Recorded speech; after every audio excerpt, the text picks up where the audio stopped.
Enkosi kakhulu ngokuhlala nathi nisasibukele apha i-SABC Lihaye. Njengoko siqwalasela inyanga yokwazisa ngomhlaza womlomo wesibeleko sixinanisa kwesi sifo sibi sichaphazela amawakawaka abasetyhini ngonyaka.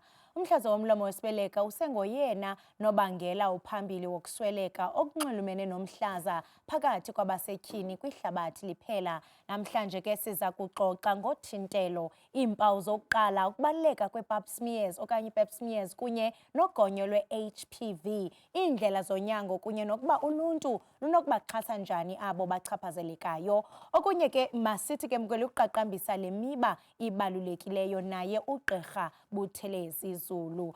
Gqirha, masikubulise sikwamkele, sibambe ngazibini ngexesha lakho ngale ntseni. Ngiyabonga ukuba lapha, ngibingelele nababukeli emakhaya. Ludliwano-ndlebe olubaluleke kakhulu olu kuba kaloku xa sithetha ngempilo wonke umntu uyachaphazeleka, ingakumbi isibeletho okanye somlomo esi sithetha ngaso namhlanje. Ukutyebisela nje umbukeli, ungasichaza usithini xa sithetha ngomhlaza womlomo wesibeleko, yintoni kwaye ibangelwa yintoni?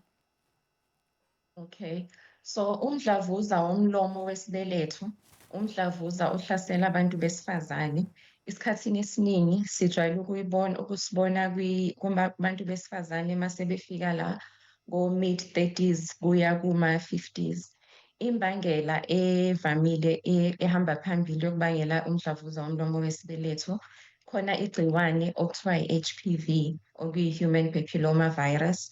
Kuney'nhlobo eziningi zayo, kodwa-ke iy'nhlobo ey'hamba phambili zokubanga umdlavuza usually u-16 no-18, bese kuba khona nezinye-ke. So indlela, into eyenza ukuthi-ke siyibone kakhulu la eMzansi ukuthi-ke ijwayelekile ukuthi-ke uma ngabe unayo le infection le, after maybe 10 years or so, then igcina isibanga umdlavuza womlomo wesibeletho. So ezinye izinto ezenza ukuthi ibe ningi eMzansi Afrika igciwane i-cancer le yomlomo wesibeletho ukuthi uma ngabe unalo leli gciwane le-HPV bese uphinde futhi ube no-HIV, iyenza ukuthi-ke usheshe ube nayo umdlavuza womlomo wesibeletho. Uma ngabe i-immune system yakho iphansi, nayo eyenza ukuthi isikhathi from the time uthola igciwane lele HPV kuze kufike kumdlavuza siba sifishane, ngenxa yokuthi i-HIV yenza ukuthi isheshe leyo process yokuthi kukhule kuze kube umdlavuza. Enye into eyenza ukuthi-ke usheshe kukhule futhi from the time uthola igciwane kuze kube umdlavuza, umuntu obhemayo. Uma ngabe ubhema kwenza ukuthi-ke umdlavuza usheshe ube khona. Ukubhema kubanga-ke imidlavuza eminingi, not only lo, kodwa-ke kuyashesha uma ngabe usubhema, kwenza kube worse i-process. And then igciwane leli litholakala kanjani? So igciwane leli le-HPV, i-human papilloma virus, igciwane elitholakala ngosifo socansi. Uma ngabe umuntu eba nayo, the time ulithola igciwane kuyenzeka ungabi nalutho. Omunye uyaba nama-symptoms nje leyo u-discharge, kodwa-ke omunye kuyenzeka angabi nalutho. Bese kuthi emva kweminyaka bese khane kuba nomdlavuza kade ungazi ukuthi wena unalo leli gciwane. Ilokho okwenza kube nzima nokuthi lisheshe litholakale uma ngabe ungenzi ama-pap smear ngoba umuntu usuke engazi ukuthi unalo. Okay, leli gciwane. So there is ama-symptoms, ezinye indlela ongabona ngazo ukuthi mhlampe khona ukukhona kumlomo wesibeletho. Kuyenzeka umuntu abe ne-discharge, njengoba bengichaza, amanzi angcolile noma anephunga elibi ukuphuma ngezansi. Kuyenzeka wophe ngendlela ongayijwayele noma wophe kakhulu. Kuyenzeka futhi ube nezinhlungu la ngasesinyeni ezansi, noma uma uqeda ocansini uthole ukuthi uwopha.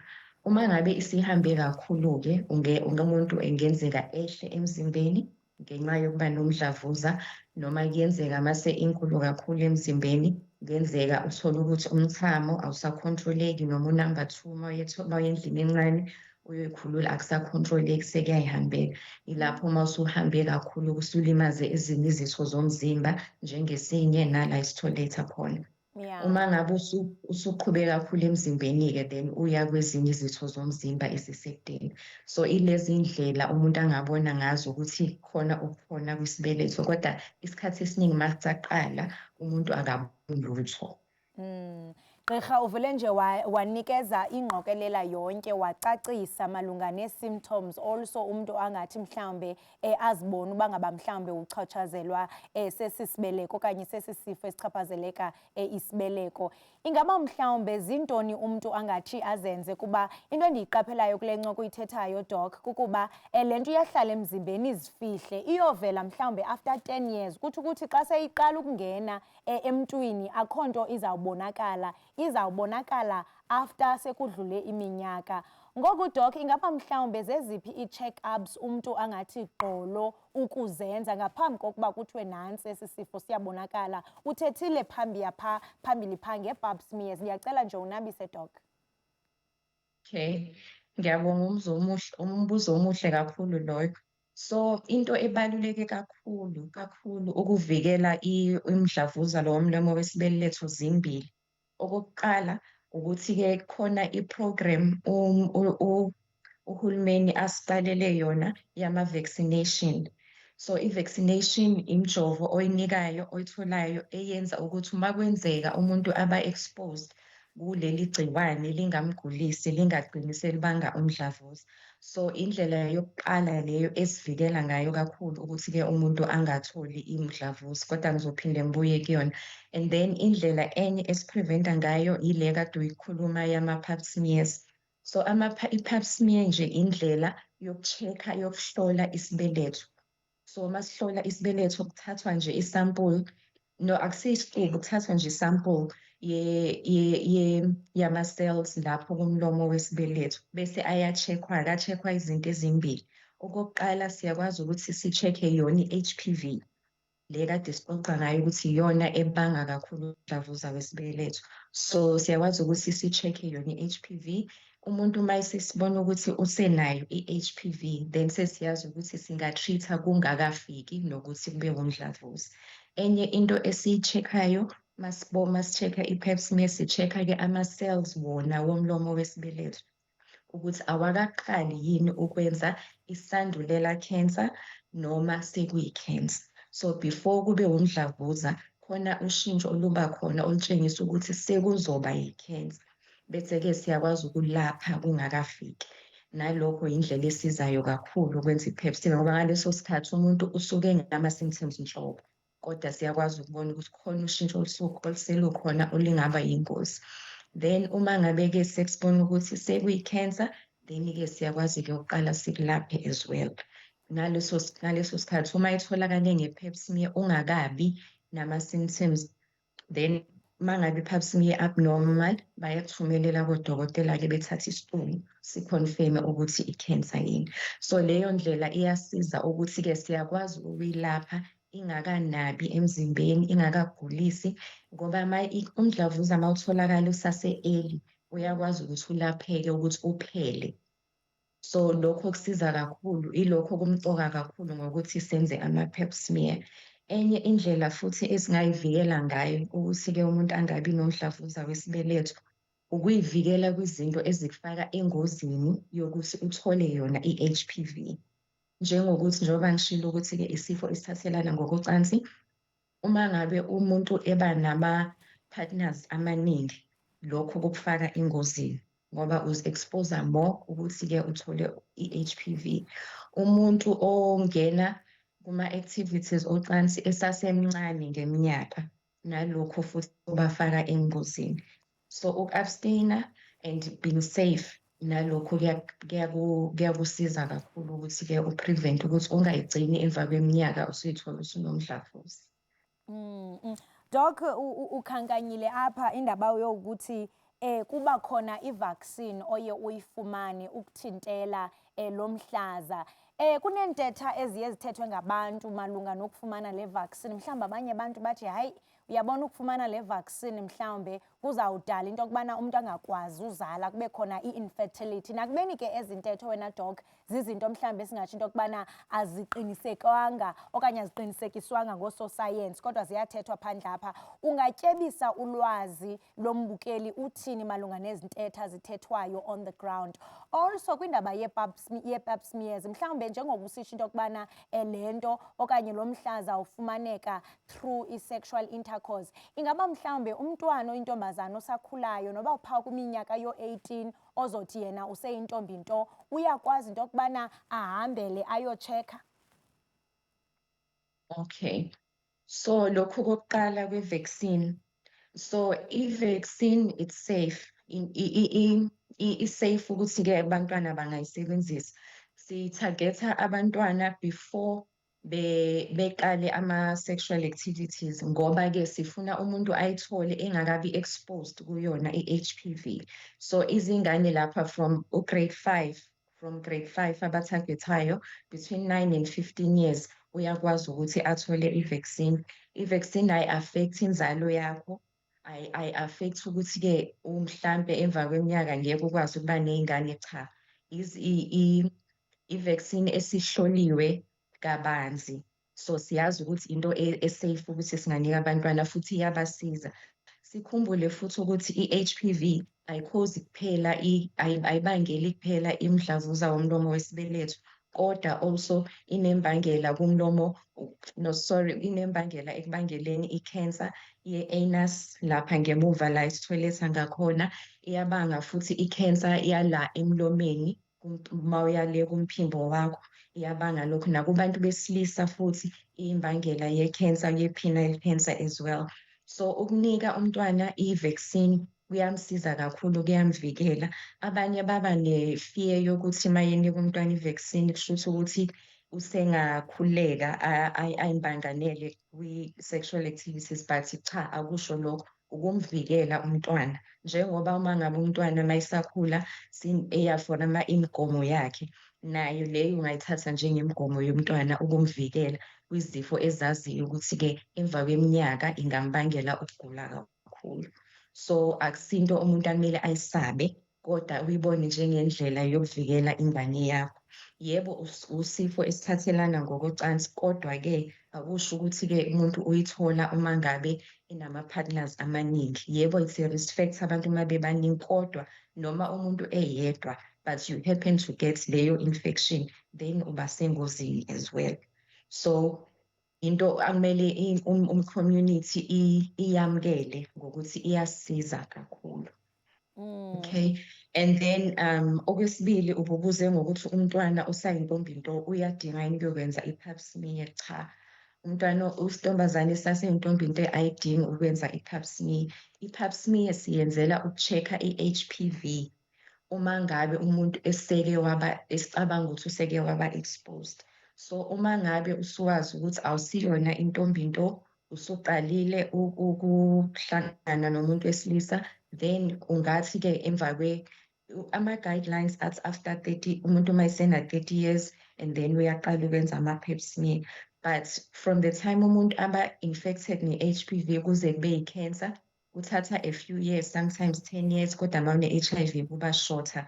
So if wena uqale uno-15 years, awukwazi ukulinda ukuthi uzobe na-30 years bekhane wenza i-pap smear, then wena kumele usheshe uqale. Maybe after 10 years from the time uqala ukuba nomuntu wesilisa, then kumele uqale wenza ama-pap smear. Uma ngabe umuntu ene-HIV nakhona siyenza maduze, akufani nomuntu ongenayo i-HIV ngoba leyo process njengoba ngichazile iyashesha. Plus it's a risk factor. And enye into wena Doc endithanda ayiqaphela xa ndenza uphando, ndiyafumanisa into yokubana inani liphezulu kakhulu elamanina apha eMzantsi Afrika achatshazelwa sesi sifo esikumila kunje. Sentsho kude kuyadiza into yokubana bangaphaya kwe-10,000 amanina oMzantsi Afrika afumana ukudiagnosa unyaka nonyaka. Kuphinde kuthiwe ke bangaphaya kwama5,000, 5,000 abathi basweleka ngenxa yesi sifo somhlaza. Inoba kutheni nje linene lizoba phezulu kakhulu apha eMzantsi Afrika? Okay, so into eyenza ukuthi-ke izinga libe phezulu eMzantsi Afrika, okokuqala ukuthi imizamo yethu yokuvikela ukuthi umuntu engabi nesifo lesi isasephansi. Izinga labantu abawenzayo ama-pap smear asasephansi. Ngenxa yokuthi-ke kwezinye iy'ndawo ulwazi alukafiki kahle ukuthi yini ndaba kumele ngenze i-pap smear ingisiza ngani. So into esiza kwezinye izizwe ukuthi i-screening program yabo yokwenza ama-pap smear ihlelwe kahle ukuthi baningi abantu abawenzayo ama-pap smear ngesikhathi. Okwesibili, enye into ngoba sichazile evikela kakhulu ile yokwenza ama-vaccine. So once I think nathi emva kweminyaka la e-South Africa mangabe siyamkeleke kahle indaba yokwenza ama-vaccine, yokwenza ama-pap smear, so ubona kakhulu umehluko ukuthi izinga lizokwehla ngoba ilokhu esikubonile kwamanye ama-countries ukuthi prevention, it's screening, it's pap smears. Enye into eyenza ukuthi-ke i-rate la eMzansi Afrika ibe phezulu kakhulu iyona futhi le ye-H_I_V. Ngoba one, i-H_I_V iyenza ukuthi i-process from the time u-infected uze ube ne-cancer ibe mfishane. Iyenza futhi nanokuthi noma usunawo umdlavuza uthande ukuba namandla ngaleso sikhathi ngoba umzimba wakho futhi i-immune system ithanda ukuba phansi. So ama-prevention strategies ethu sidinga ukuthi siwa-implement-e ngendlela e-acceptable kwi-community yethu, bewamukele, bekwazi ukwenza sizobona ama-rates ethu ehla.